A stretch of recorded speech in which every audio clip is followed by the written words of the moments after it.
Assalamualaikum warahmatullahi wabarakatuh. Perkenalkan, di sini saya Suci Abidah, NIM 123001908. Nah, di sini saya akan menjelaskan adaptasi BBL ke kehidupan di luar uterus. Jadi, neonatus itu merupakan individu yang baru saja mengalami proses kelahiran dan harus menyesuaikan diri dari kehidupan intrauterin ke kehidupan ekstrauterin. Nah, di sini juga ada dua periode adaptasi bayi baru lahir. Yang pertama itu ada periode transisi, merupakan lalu yang kedua ada periode pasca transisi.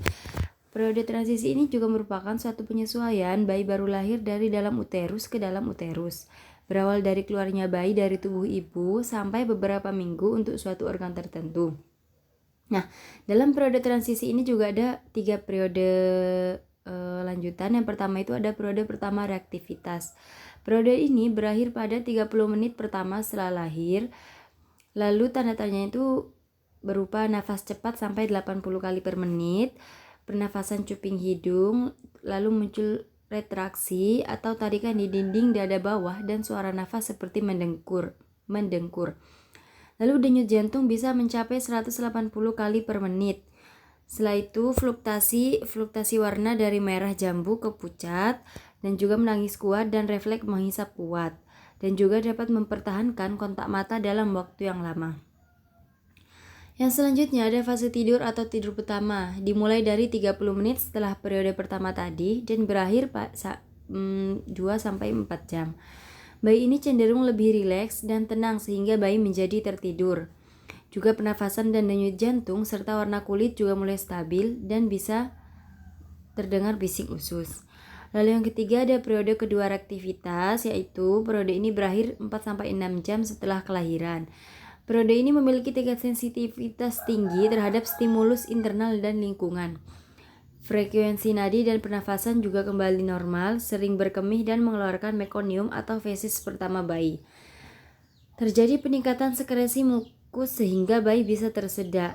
Dan beberapa hal yang perlu dilakukan dalam periode ini yaitu memantau ketat kemungkinan bayi tersedak, lalu memantau kejadian apneu atau berhentinya pernafasan dalam beberapa detik hingga 1 atau 2 menit, lalu mulai melakukan rangsangan taktil.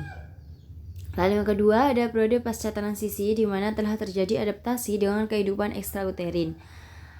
Nah, beberapa organ yang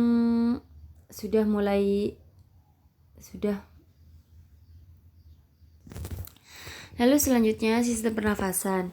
Pernafasan ini pertama terjadi normal dalam waktu 30 detik setelah kelahiran. Tekanan pada rongga dada bayi melalui jalan lahir pervaginaan mengakibatkan cairan paru yang jumlahnya 80-100 ml berkurang sepertiga sehingga volume yang hilang digantikan dengan udara. Lalu upaya pernafasan pertama berfungsi untuk mengeluarkan cairan dalam paru dan mengembangkan jaringan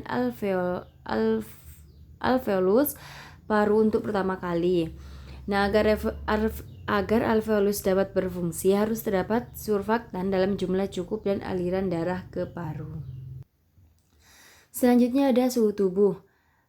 Ada 4 mekanisme hilangnya panas pada bayi. Yang pertama itu ada evaporasi, merupakan kehilangan panas melalui proses penguapan atau perpindahan panas dengan cara merubah cairan menjadi uap. Lalu yang kedua ada konduksi, merupakan kehilangan panas dari tubuh bayi ke benda sekitarnya yang kontak langsung dengan tubuh bayi. Yang ketiga ada konveksi, yaitu kehilangan panas saat bayi terpapar udara sekitar yang lebih dingin. Lalu yang keempat ada radiasi, yaitu kehilangan panas karena bayi ditempatkan di dekat benda-benda yang mempunyai suhu lebih rendah dari suhu tubuh bayi. Lalu selanjutnya ada sistem kardiovaskuler. Nah, setelah lahir darah bayi harus melewati paru untuk mengambil oksigen dan bersirkulasi ke seluruh tubuh untuk menghantarkan oksigen ke seluruh jaringan. Terjadi penutupan foramen oval pada atrium paru dan aorta. Kemudian penutupan ductus anterior antara arteri paru dan aorta. Lalu vena umbilicus, ductus venosus, dan arteri hipogastrika pada tali pusat menutup secara fungsional dalam beberapa menit setelah bayi lahir dan tali pusat diklem. Penutupan anatomi jaringan fibrosa berlangsung 2-3 bulan. Perubahan sistem kardiovaskuler ini terjadi dalam 3 tahap. Yang pertama yaitu penutupan foramen oval. Lalu yang kedua penutupan ductus arteriosus. Lalu yang ketiga vena dan arteri umbilicalis, ductus venosus dan arteri hipogastrika menutup secara fungsional dalam beberapa menit. Lalu yang selanjutnya ada adaptasi ginjal. Bayi berkemih dalam 24 jam pertama setelah lahir. Lalu dan 2-6 kali sehari pada 1-2 hari pertama. Setelah itu mereka berkemih 5-20 kali dalam 24 jam. Urin keruh karena terdapat lendir dan garam asam urat. Noda kemerahan dapat diamati pada popok karena kristal asam urat. Fungsi ginjal belum sempurna karena jumlah nefron masih belum sebanyak orang dewasa. Lalu ada adaptasi hati. Nah, selama periode neonatus, hati ini memproduksi zat yang esensial untuk pembekuan darah. Penyimpanan zat besi ibu cukup memadai bagi bayi sampai 5 bulan kehidupan ekstrauterin. Setelah lahir, hati menunjukkan perubahan biokimia dan morfolis berupa kenaikan kadar protein dan penurunan kadar lemak dan glikogen. Lalu enzim hepar belum aktif benar seperti enzim dehidrogenase dan transferase sehingga neonatus memperlihatkan gejala icterus neonaterum fisiologis. Nah, selanjutnya di sini saya ada materi tentang manajemen BBLN atau bayi baru lahir normal. Jadi langkah pertama yang harus kita persiapkan yaitu sebelum lahir itu apakah kehamilan cukup bulan atau tidak, dan apakah air ketuban jernih atau bercampur mekonium. Lalu sesudah lahir, apakah bayi menangis atau bernafas atau tidak megap-megap, dan apakah tonus otot bayi itu baik atau bergerak aktif. Nah, di sini ada asuhan bayi baru lahir normal. Yang pertama yaitu pertahankan suhu bayi. Lalu yang kedua, pemeriksaan fisik bayi. Dan yang ketiga, pemberian vitamin K. Lalu yang keempat, mengidentifikasi bayi dengan tanda pengenal seperti gelang atau kalung yang berisikan identitas bayi agar tidak tertukar dengan bayi lainnya. Lalu potong dan ikat tali pusat. Lalu setelah itu jangan lupa imunisasi bayi 24 jam sebelum bayi dan ibu dipulangkan ke rumah. Manajemen perawatan bayi baru lahir normal pada masa pandemi. Yang pertama itu bayi baru lahir dari ibu yang bukan ODP, PDP, dan terkonfirmasi COVID-19 tetap mendapatkan pelayanan neonatal esensial saat lahir 0-6 jam, yaitu pemotongan tali pusat, IMD, injeksi vitamin K1, pemberian tetes mata antibiotik, dan imunisasi hepatitis B. Bayi baru lahir dari ODP, PDP, dan atau terkonfirmasi COVID-19 tidak dilakukan penundaan penjepit tali pusat. Bayi dikeringkan seperti biasa, BBL segera dimandikan tidak menunggu setelah 24 jam. Lalu yang ketiga, bayi lahir dari ibu ODP dapat dilakukan perawatan rawat gabung di ruang isolasi khusus COVID-19. Dan yang keempat, bayi lahir dari ibu PDP atau terkonfirmasi COVID-19 dilakukan perawatan di ruang isolasi khusus COVID-19 terpisah dari ibunya. Selanjutnya ada konsep jenis rawat gabung. Nah, rawat gabung ini ada yang akan kita bahas, ada jenis, lalu tujuannya itu apa, keuntungan, kerugian, dan juga persyaratan rawat gabung. Jenis rawat gabung itu ada dua, yaitu kontinu dan parsial. Nah, jadi rawat gabung itu merupakan satu cara perawatan di mana ibu dan bayi yang baru dilahirkan itu tidak dipisahkan, melainkan ditempatkan dalam sebuah ruangan, kamar atau tempat bersama-sama selama 24 jam penuh seharinya.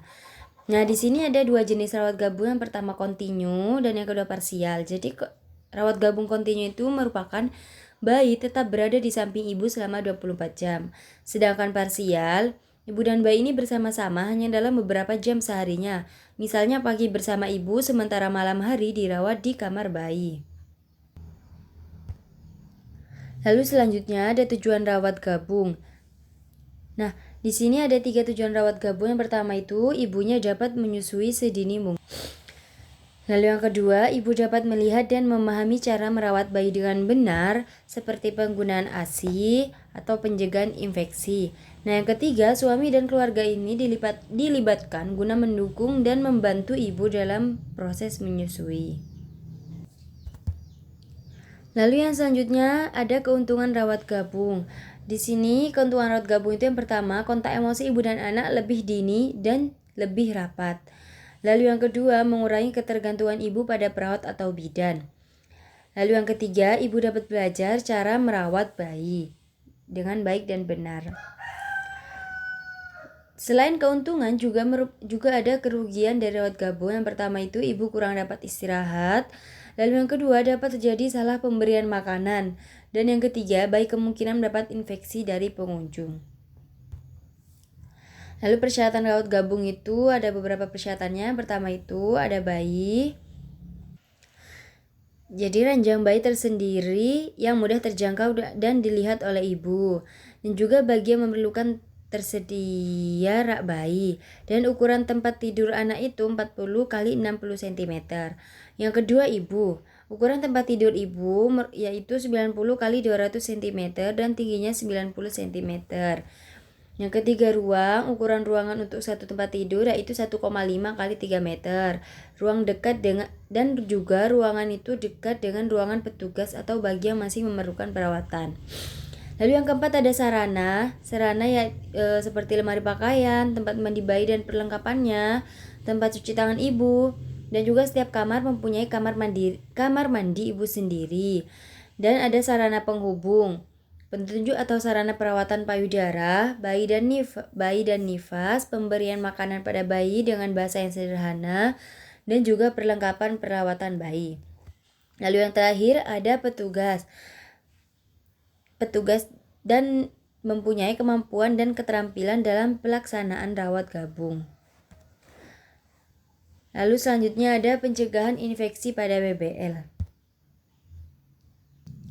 Nah, di sini ada beberapa prinsip umum pencegahan infeksi. Yang pertama itu memberikan perawatan rutin pada BBL, lalu cuci tangan dan gunakan pembersih pada tangan, dan juga pakai pakaian pelindung dan sarung tangan. Dan gunakan teknik antiseptik dan bersihkan unit perawatan khusus BBL secara rutin. Lalu pisahkan bayi yang menderita infeksi agar tidak menular ke yang lainnya. Dan juga ada tindakan umum pencegahan infeksi, yaitu kita bisa mencuci tangan sebelum dan sesudah kontak dengan bayi, lalu memakai sarung tangan bersih sebelum menangani bayi yang belum dimandikan, dan juga memastikan semua peralatan telah disterilkan, dan memastikan semua peralatan bayi seperti handuk dalam keadaan bersih. Lalu jangan lupa juga memastikan semua alat yang akan bersentuhan dengan bayi dalam keadaan bersih. Dan menganjurkan ibu menjaga kebersihan diri, lalu membersihkan muka, pantat, dan tali pusat BBL dengan air bersih, hangat, dan sabun. Mohon maaf tipu. Dan juga menjaga bayi dari orang-orang yang menderita infeksi dan memastikan orang yang memegang bayi itu dalam keadaan bersih. Lalu di sini juga ada jenis pencegahan infeksi pada neonatus atau bayi yang baru lahir. Yang pertama juga ada pencegahan infeksi pada tali pusat. Lalu ada pencegahan infeksi pada kulit dan pencegahan infeksi pada mata bayi baru lahir. Lalu yang terakhir juga ada imunisasi. Nah, mungkin segitu materi yang dapat saya sampaikan. Apabila ada salah dalam penulisan dan pengucapan, mohon maaf sebesar-besarnya. Terima kasih. Wassalamualaikum warahmatullahi wabarakatuh.